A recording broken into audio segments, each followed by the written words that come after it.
Pessoal, então boa noite para todo mundo, né, que está aqui no Zoom, depois para quem acompanha aí pelo YouTube, né? Vamos iniciar aqui mais uma aula nossa e sempre rememorando, né, o nosso cronograma de entrada, né? Então hoje é dia 15, estamos indo aí para a sexta aula, né, sobre o livro do Morgan, então hoje vamos dar continuidade em mais um capítulo, né? Se atentem que daqui uma semana vocês têm que entregar a sinopse crítica 3, tá? Que é um capítulo do livro do Morgan, A Escolha de Vocês, um capítulo sobre a metáfora, tá?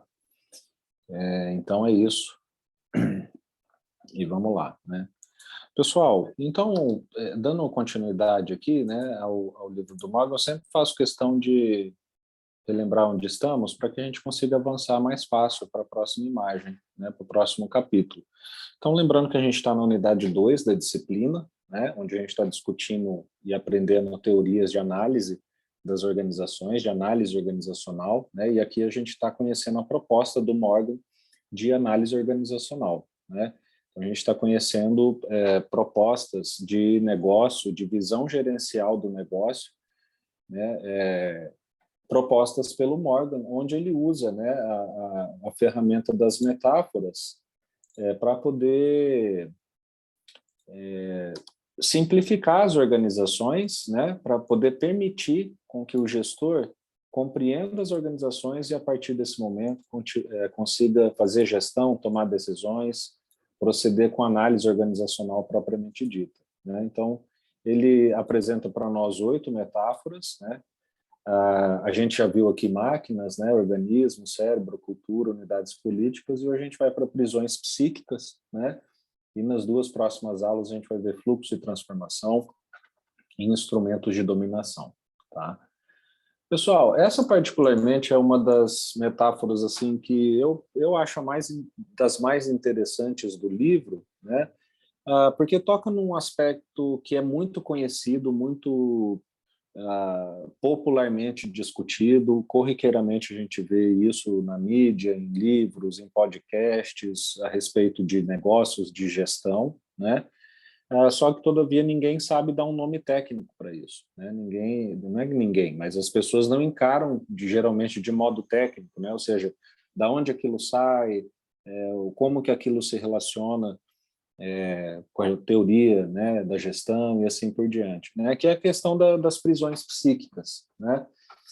Esse aqui é um assunto, né? É um capítulo onde o Morgan vai trazer para nós a possibilidade de análise de fatores psicológicos, tá? Fatores cognitivos relacionados ao gestor do negócio que podem ter impacto no negócio, tá? Então, é onde o Morgan vai mostrar para nós como que há algumas preconcepções de negócio, como que algumas visões tidas como verdade pelos gestores, né? Como que certos padrões que são muito respeitados e tidos como corretos, né?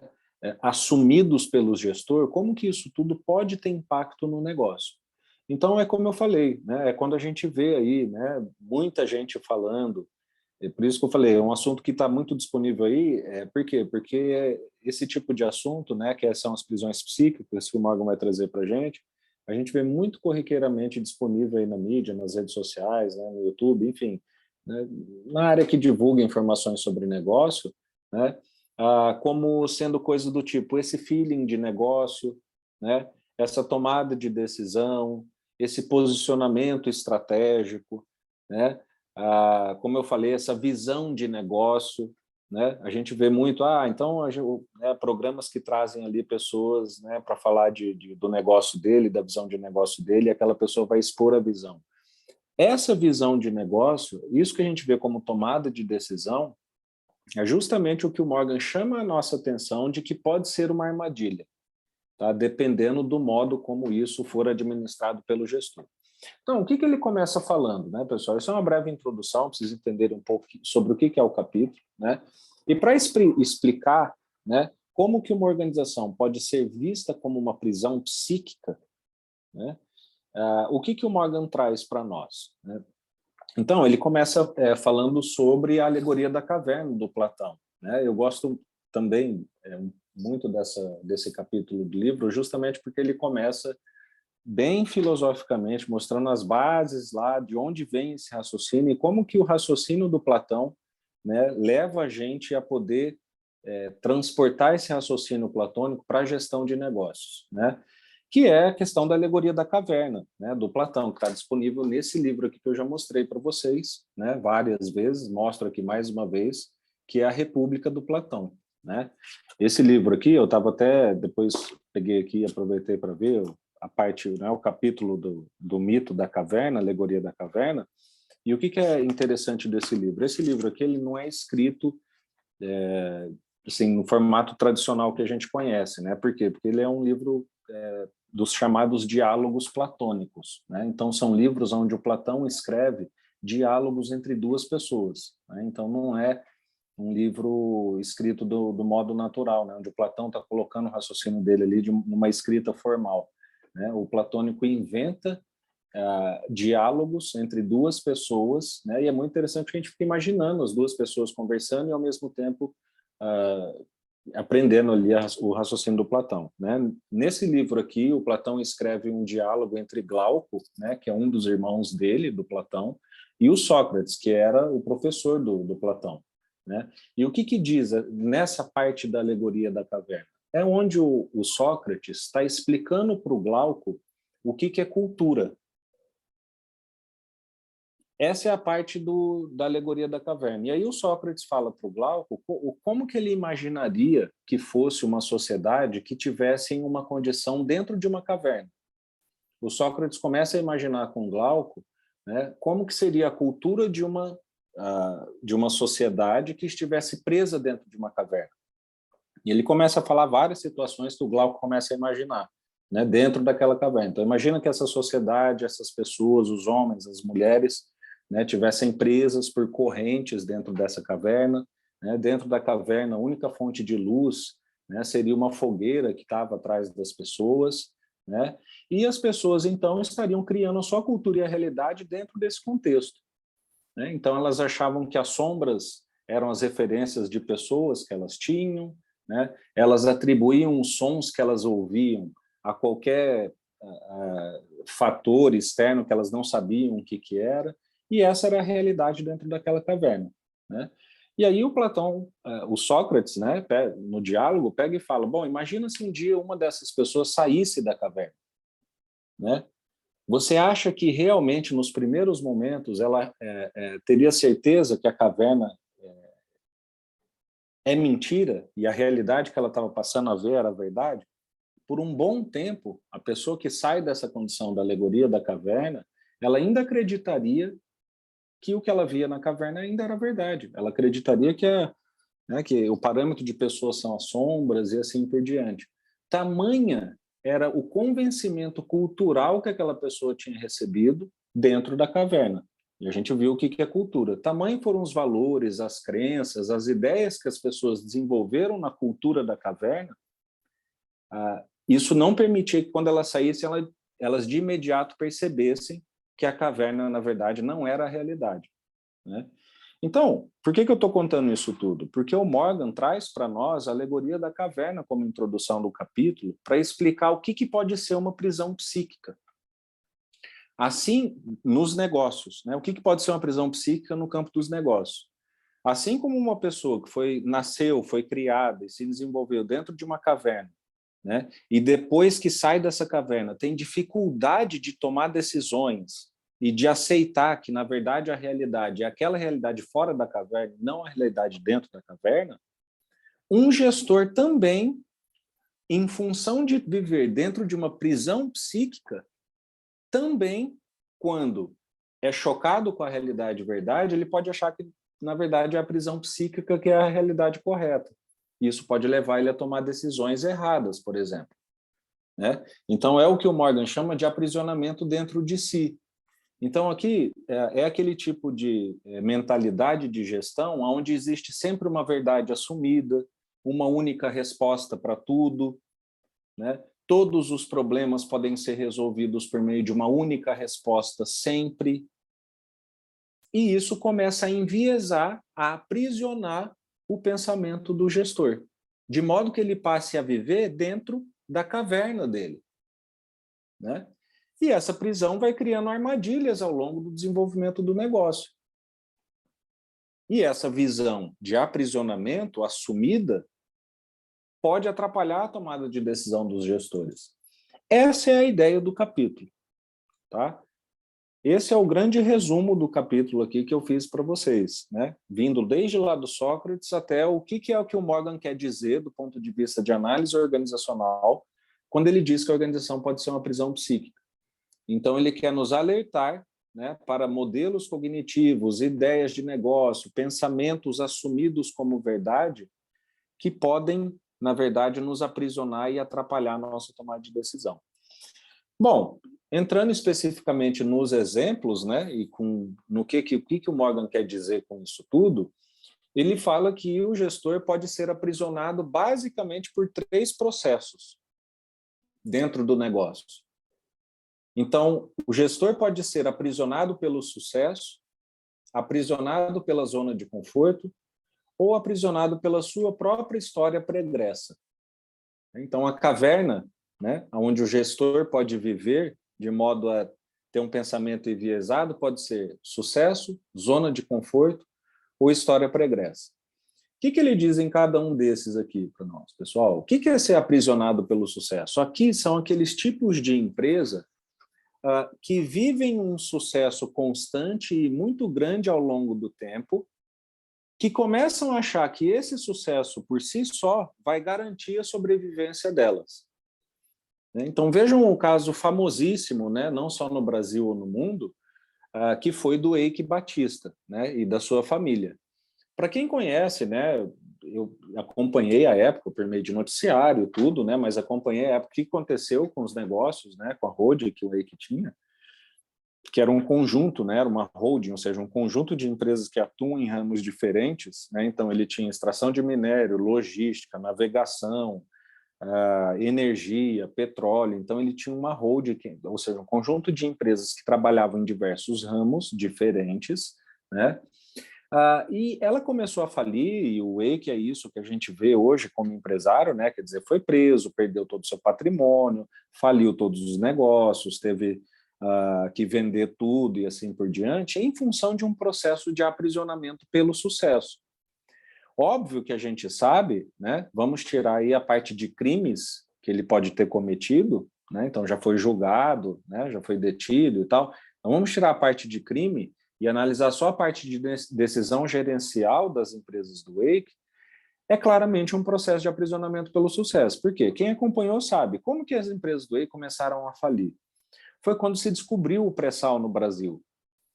Quando se descobriu o pré-sal no Brasil, à época, praticamente não se tinha tecnologia para explorar o pré-sal. Alguns países da Arábia Saudita, esses que exportam petróleo e assim por diante, já conseguiam explorar, porque o pré-sal não existe só no Brasil, né? Mas era uma tecnologia muito restrita e que o Brasil ainda estava longe de ter. Né? Então a gente sabia que a gente tinha uma reserva, mas não podia acessar. Isso, se não me falha a memória, acho que era 2007, 2005, né? Alguma coisa assim. E, mesmo assim, o governo, à época, loteou, vendeu, né? Fez leilão dos poços de petróleo do pré-sal. Né? Porque a gente sabia que na época não dava para explorar, mas isso ia chegar a uma época, então os poços já foram vendidos. As empresas que mais arremataram poços do pré-sal foram as empresas do Eike. E o que o Eike fez à época? Né? Ele convenceu um pool de investidores, né? Então várias pessoas que querem dar dinheiro para aquilo, né? A comprar esses poços, garantindo que eles comprando, o Eike entraria com a parte operacional, porque as empresas dele dariam conta de extrair o petróleo do pré-sal quase que imediatamente. Então, o que ele colocou à frente disso, pessoal? Né? Isso está registrado e tal. Todo o sucesso das holdings que ele tinha até então. Então, ele conseguiu convencer um conjunto de empresários, um pool de empresários, a investir bilhões de dólares, né? Em um serviço que a gente sabia que não podia ser prestado, mas que o Eike foi lá e falou o quê? Olha, a minha holding é a empresa de maior sucesso dentro do Brasil, no ramo de exploração de petróleo, nós já temos diversas plataformas, trabalhamos com logística, também na parte de minério, a gente consegue desenvolver tecnologia e assim por diante. Ou seja, ele estava aprisionado, achando que o sucesso anterior que a holding, né, que as empresas dele tinham antes na exploração de petróleo, por si só ia garantir o sucesso dessa operação, por exemplo, relacionada ao pré-sal. Então, o que aconteceu, pessoal? Como era uma exploração quase que imediata, os investidores investiram quase 100% do que havia sido prometido e até hoje as empresas do Wake não entregaram nada. Com o tempo, aquilo foi abrindo margens para investigação, foram descobertos casos de corrupção na compra dos poços de petróleo, né? Os poços de petróleo, obviamente, não poderiam ser entregues no tempo combinado, né? E as empresas foram falindo, eles foram sendo presos, foram sendo descobertas, né, casos de corrupção, de desvio de dinheiro, que as compras dos poços já estavam todas combinadas e assim por diante. Então vejam o que é um processo de aprisionado pelo sucesso. É aquele tipo de decisão gerencial onde o gestor acha que só a história pregressa de sucesso da empresa garante aquela nova empreitada que ele quer fazer. É um pouco do que a gente chamaria de arrogância, entende? Então, por isso que eu estou falando, quantas vezes vocês veem por aí, né, palestras, tal, discutindo comportamentos, né, de gestores. Ele teve um comportamento arrogante, agressivo, passivo, né, ele foi muito pacífico, né, então comportamentos de gestor. Então, isso aqui é o que o Morgan diz para nós, o aprisionamento pelo sucesso, a arrogância pelo sucesso pode levar o gestor a tomar más decisões, né? O segundo processo de prisão psíquica ou de aprisionamento psíquico, né, ou fazendo a metáfora da alegoria, pelo qual o gestor pode se fechar numa caverna, né, e acreditar que a realidade da caverna é a realidade real, né, é o processo de aprisionamento pela zona de conforto, né? Aqui são os casos daquelas empresas que não necessariamente têm sucesso. Tá? Então, zona de conforto é diferente de sucesso, por quê? Porque sucesso é ser a primeira, o líder, né? É dobrar, é triplicar a sua renda. Né? Você pode não ter tanto sucesso, mas estar numa zona de conforto, ou seja, você pode não ser o líder, mas estar satisfeito, por exemplo, né, em ser o segundo lugar.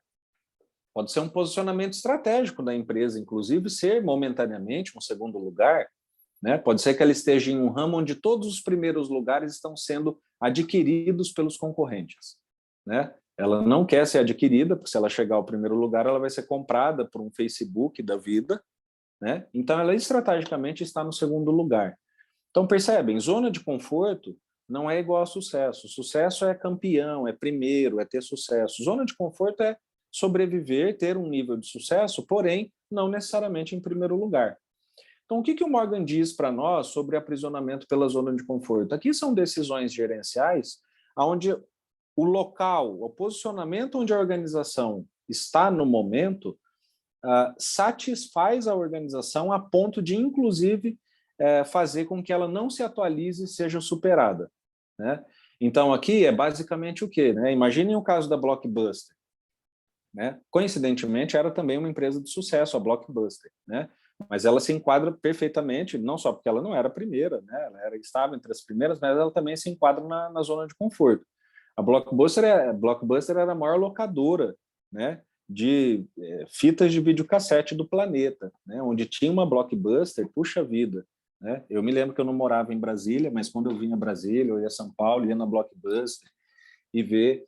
E o que aconteceu com a Blockbuster, pessoal? Ela tinha um potencial, ela era basicamente a maior locadora de fitas de videocassete do planeta. Tá? Então, ela tinha um potencial, com toda essa revolução de mídias que a gente teve, né, para se transformar em uma Netflix, né, sei lá, virar uma empresa de streaming de vídeos e assim por diante. Tá? Esse era o potencial da Blockbuster. E o que aconteceu à época? Isso a gente está falando de 2002 já, tá? Para trás. A Blockbuster, quando começou a surgir as revoluções das mídias, né? Primeiro lá os CDs, depois DVDs, e daí com a internet, todos os tipos de mídia que a internet tem, streaming, né? Arquivo, upload, download e assim por diante, a Blockbuster se posicionou claramente né, ela continuou mantendo um posicionamento dela dentro das mídias físicas, dentro das fitas de videocassete, né? E para quem acompanhou, eu lia Você S.A. à época, né, que era uma revista de negócio, acho que até hoje existe, né? A Blockbuster estava optando por se manter na zona de conforto, de ser a líder, né? E ela chegou ao ponto de, inclusive, dizer que, no máximo, ela se tornaria uma empresa de acessórios antigos, vamos dizer, mas que nunca fecharia, né?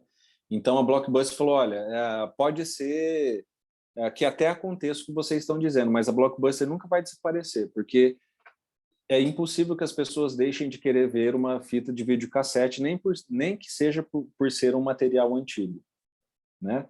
Então, o que aconteceu depois com a Blockbuster? Ela foi simplesmente dizimada do mercado, né? A Blockbuster sumiu. Aqui em Brasília tinha uma Blockbuster, eu lembro, acho que era ali aqui na Asa Norte, tá? Aqui para cá, perto do Habib's ali. E foi uma empresa que gerencialmente optou por se manter na zona de conforto, né?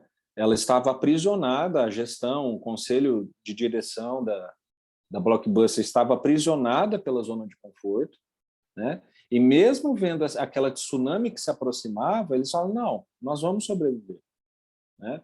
Então, esse é um exemplo de aprisionamento pela zona de conforto. Aqui o Ramon fala, a Kodak também? Perfeito, a Kodak também, né? Eu acho que a Kodak já fechou, não tenho certeza, mas quase certeza que sim, né?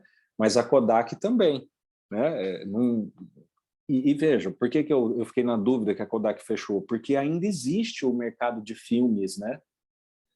Existe ainda um pequeno mercado de filmes, né, para as pessoas que têm essas máquinas antigas, entende? Então, veja que até talvez no caso da Kodak seja pior, porque ainda é um mercado que existe.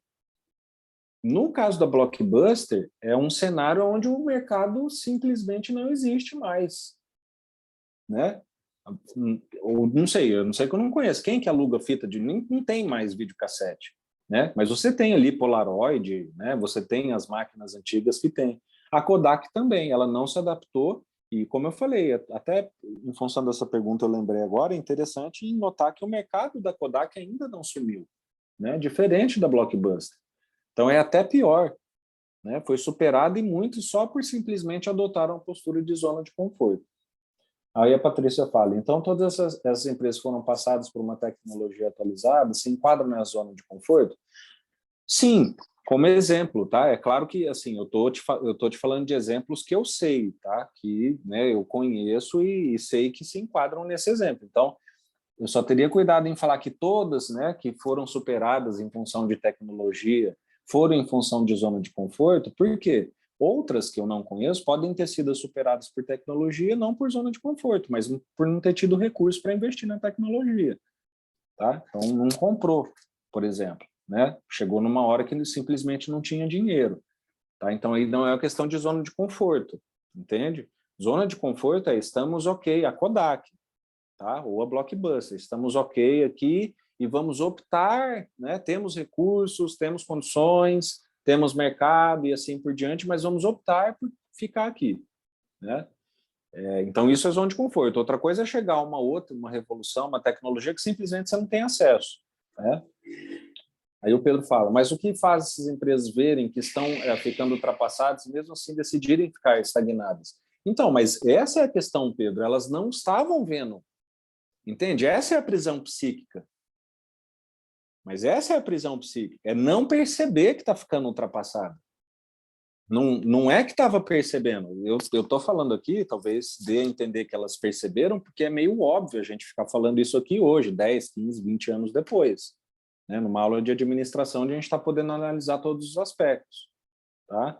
Mas a prisão é o quê? É não perceber. É não perceber, acredite. Tinha gente na década de 90 que falava, esse CD não vai durar, jamais vai superar o LP. Né? Acredite, é sério, é por isso que eu falei, falta um pouco de referência e vivência, porque é impossível, vocês não têm como rever a data de nascimento de vocês, né? Porque vocês não viveram isso. Tá? Mas é igual você chegar agora, você ter uma palestra ali, chegar um cara tipo de uma Blockbuster e falar, vamos ficar aqui no mercado, né? Porque nós achamos que vai ser depois um mercado cult, no mínimo, né? E você ter lá, só que isso lá em 95, entendeu? 96, era a visão de negócio das pessoas, entende? O que depois se demonstrou uma prisão psíquica. Então, não é perceber, tá? Não é perceber, não é assim, eles estavam percebendo e assim optaram. Aí, sei lá, seria, né, burrice. Não é esse o caso, é o caso de visão de negócio, tá? É o caso de visão de negócio. E aí, por que que isso nos ensina? Porque o que que acontece? Hoje só muda o conteúdo, mas a prisão psíquica ainda existe, entende? Então, o que que é mudar o conteúdo? Hoje não é mais a fita cassete sendo substituída pelo streaming, né? É o streaming sendo substituído por outro serviço. E aí é o cara do streaming hoje falando, ah, não, esse outro serviço jamais vai nos superar, né? Sei lá, um Starlink ali da SpaceX, né? Esses satélites todo em volta da Terra para entregar um serviço mais rápido e mais barato que o streaming. E aí o cara hoje do streaming fala, não, o streaming está muito bom, tal, entendeu? Então muda o conteúdo nas décadas. Uma hora era fita cassete para streaming, né? E agora é streaming para Starlink. Então muda o conteúdo, mas a prisão psíquica vai continuar existindo, tá? Para você entender a equivalência, tá? Seria o equivalente hoje a um cara que só faz streaming e falar, não, isso nunca vai ser superado, né? E vou continuar aqui no streaming, tá? Então, não é perceber. Pergunta muito importante para vocês entenderem o sentido da prisão.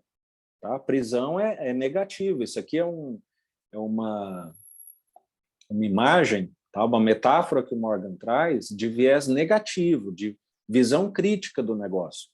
Tá? É como eu falei, é para a gente olhar também o lado crítico, o lado negativo. Tá? Então, não é perceber e não fazer, é simplesmente não perceber. E depois, o último processo de aprisionamento psíquico, né, que o Morgan traz para nós, que os gestores, as empresas, as organizações podem passar, é no que diz respeito à história pregressa do sujeito. Né? Então, o que é a história pregressa? A história passada dele. A história que ele viveu, família, relação com sexualidade, com morte e assim por diante. Né? Então, se a gente pega, por exemplo, os casos das empresas, né, gerenciadas pelo Taylor, né, o que o Taylor falava sobre quais eram as origens do processo que ele propunha, né, que era a administração científica? É que ele era de uma família mórmon. Né? Então, Mormon é uma religião, né? Eu nem sei explicar muito bem o que é, tá? Mas é uma religião que existe muito nos Estados Unidos, né? Aqui no Brasil eu sei que existe uma colônia lá em Ponta Porã, perto ali no Mato Grosso do Sul, perto de Campo Grande, né? Da onde eu vim. Então já vi vários Mormons ali caminhando, né? Mas ele explica isso. Ele fala, olha, porque eu cresci, por que né, o método dele é controlado, é padronizado, é robotizado? Porque ele explica isso. Ele fala, porque eu cresci em uma família super controlada, né? Porque eu cresci em uma família super organizada. Eu cresci em uma família super tradicional. Então, em função disso, é assim que eu penso o negócio. Né? Então, esse aqui é um exemplo, vamos dizer assim, canônico, né? Lá das histórias da administração, mas onde que a gente vê muito isso também? Imaginem os negócios familiares, pessoal. Né? Será que a história da família impacta no negócio? Né? Você ter ali pai, mãe, filho, tio, tia, um fundou a empresa, hoje o outro dirige, o outro morreu. Não só impacta, pessoal, só para vocês terem uma ideia, existem empresas de consultoria que trabalham especificamente em processos de sucessão familiar na empresa. Né? Então, isso só prova como que a história familiar pregressa ali daqueles sujeitos tem um impacto preponderante na família, no negócio. Né? Então, quando você tem um negócio, por exemplo, familiar, né, o que é muito comum, pessoal, principalmente em empresas pequenas, só para vocês terem uma ideia, né? A parte financeira de uma empresa familiar ela é completamente diferente de qualquer tipo de empresa profissional. Né? Do ponto de vista financeiro, por exemplo, é muito comum misturar negócios pessoais com negócios da empresa. Né? Então, eu, por exemplo, tenho um colega lá de Campo Grande, né, que é um grande empresário de lá, tem uma holding com várias empresas, né, e assim por diante. E um dos sócios da empresa dele é o tio dele, né? E ele começa a falar, o tio dele veleja, usa barco e tal. E ele fala, cara, é muito comum a menina pegar lá, junto com as coisas que a gente paga da empresa, da folha de pagamento, de coisa tal, coisa de, por exemplo, compra de vela, compra de motor do meu tio, cara. Ele vai lá, pega o cartão da empresa, passa na empresa para gastos pessoais dele, né? Então, isso é uma espécie de prisão psíquica, pessoal, que eu estou falando aqui em um nível, né, que é, vamos dizer assim, mínimo, ou que importa pouco para as pessoas, mas se a gente começa a expandir essa ideia, vocês vão ver como é uma prisão que pode, um tipo de prisão psíquica que pode ter o maior dos impactos, né? Então, por quê? Por exemplo, um dos riscos que esse tipo de empresa corre, né, essas empresas que misturam negócio familiar com negócio profissional, é justamente de falir, né? Algum uso descontrolado de recurso, alguma ordem mal dada, alguma tarefa mal executada, né? Pode simplesmente fechar a empresa, né? Não só do ponto de vista de recurso financeiro e assim por diante, como o que a gente está vendo hoje, como que a sociedade se comporta, né? Vamos imaginar um familiar, por exemplo, dono de uma empresa envolvido em um escândalo sexual, né? De qualquer natureza, né? Isso não atinge a imagem da empresa, né? Isso não vai atingir o mercado da empresa. Não existe hoje, né, essa visão, né? As pessoas sofrem muito, né, com esse tipo de postura na sociedade que a gente tem hoje, né? Deveria sofrer mesmo, né? Então, por quê? Isso tudo em função da história pregressa que o sujeito tem com aquele negócio. Tá? Então, esse é o terceiro tipo de prisão psíquica que o Morgan traz para nós, né? Existe uma história pessoal que pode ser familiar. Ele fala lá, por exemplo, a relação da morte, né? A relação dos empresários, dos gestores com a morte. Geralmente, pessoas que têm medo da morte têm, por exemplo, um perfil mais conservador de investimento. Quem não tem medo da morte tem um perfil mais empreendedor, agressivo de investimento. Isso o Morgan explica lá para nós. Tá? Então, são vários fatores aqui relacionados ao indivíduo, a história dele como indivíduo, que podem afetar a tomada de decisão dele na empresa. Tá? Então, esse aqui, vamos dizer assim, é o principal conteúdo do capítulo, tá? Que é, depois daquela introdução que eu fiz, né? São os 3 processos de aprisionamento psíquico que o Morgan traz para nós, para que a gente consiga entender aqui uma análise organizacional que ele faz, né? E os 3 processos são esses, né? O gestor, o administrador pode ser aprisionado pelo seu sucesso, pode ser aprisionado pela zona de conforto da empresa ou pela sua própria história pregressa, e isso pode afetar as decisões dele, tá? Eu trago aqui só, mais uma vez, né, a mesma figura, trazendo as dimensões básicas de análise das organizações, para lembrar para vocês, né, que a gente está aprendendo no livro como que as imagens se combinam entre si e assim por diante, né? A gente viu que algumas imagens, como cérebro, máquina, organismo, são imagens que determinam a estrutura, o ambiente, a estratégia da empresa, né? E a gente viu que outras imagens, como cultura, prisão psíquica, que a gente viu hoje, né, são imagens que se aplicam a qualquer tipo de estrutura, né? Então, são imagens que vão estar presentes em todo tipo de organização. E assim a prisão psíquica também, né? Então, aqui não importa o tipo de estrutura, se é flexível, inflexível, vertical, horizontal, sempre pode ocorrer o processo de aprisionamento psíquico. Por quê? Porque isso está dentro da pessoa, é o aspecto do gestor, tá? Do comportamento, da visão de negócio do gestor que vai aprisionar ele, né? A relação com o ambiente pode ser aberta ou fechada, né? Modelo do acionista fechada, modelo de stakeholder aberta. As condutas podem ser estratégias ou normativas, não importa. Tá? Sempre pode acontecer o processo de aprisionamento psíquico que o Morgan traz para nós. E finalizando, quais são as vantagens, né, de se analisar o negócio por meio dessa ótica, né, usando essa proposta de análise organizacional do Morgan, né? Primeira possibilidade de estudo do lado oculto, né, das pessoas que ele destaca para nós, e é como eu falei para vocês, o administrador, o gestor, cada vez mais está tendo que lidar, né, com fenômenos, com objetos que são abstratos para fazer a gestão, e esse aqui é um exemplo, né? Então, chama a atenção do gestor para ele se policiar, para falar, olha, não posso ser um gestor baseado em verdades assumidas, né? Eu sempre tenho que ter cautela em achar que eu sou o dono da verdade, né? Sempre que houver uma zona de conforto, eu tenho que ficar atento, porque essa zona de conforto pode causar problema para mim, né? Eu preciso me atentar às relações que eu já tive com familiares, outras pessoas, as minhas concepções de mundo, para que eu entenda as decisões de negócio que eu preciso tomar, né? Então, isso é o que, que o Morgan chama de lado oculto, né? Por quê? Porque isso não está escrito em lugar nenhum, as pessoas não saem falando isso, né, no relatório de avaliação de desempenho, né? Isso é o quê? Isso é a sensibilidade do gestor, né? Por isso que eu falei para vocês, é a sensibilidade, você tem que ter um preparo cognitivo para ser sensível e perceber aquilo que não é dito, né? Para perceber o que é simbólico, para perceber o que é oculto também, né? Então, essa é uma vantagem, chamar a nossa atenção para a nossa formação como gestor de que isso é importante, né? Dá importância a dimensões usualmente não estudadas, né? Obviamente, quando que vocês vão estudar prisão psíquica, né? E assim por diante, né? Então, é como eu falei, a gente sai daquela visão de negócio só baseada em finanças, em estrutura, né? Em processo, em organograma, e passa a entender mais o lado humano, né?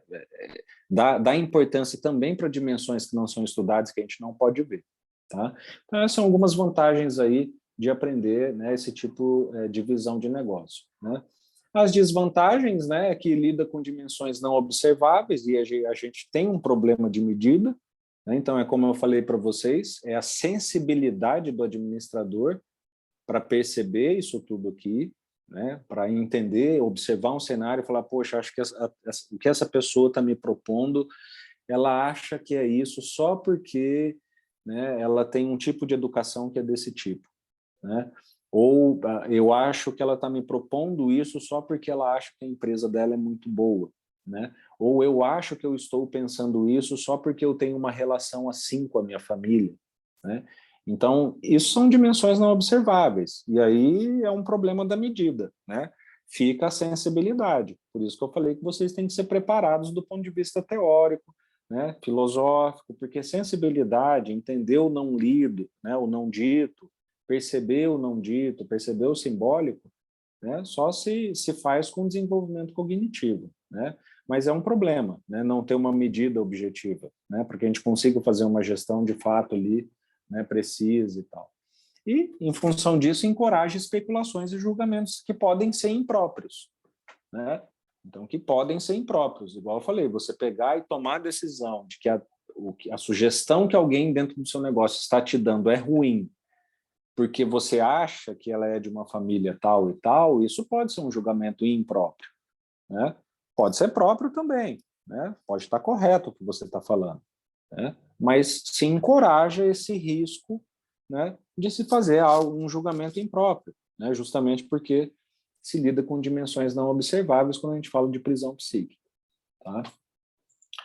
Pessoal, então é isso, né?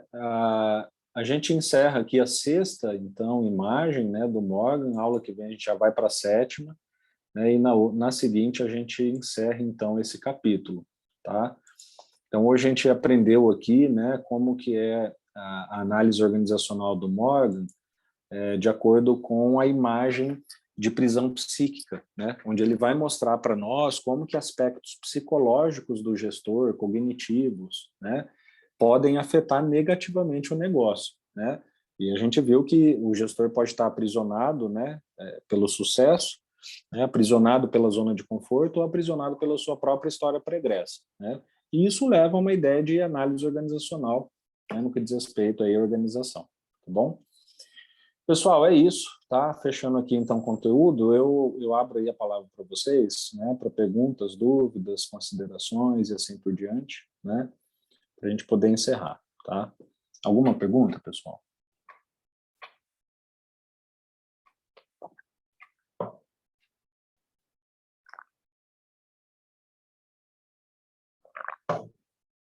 Bom, beleza. Então, tranquilo, né?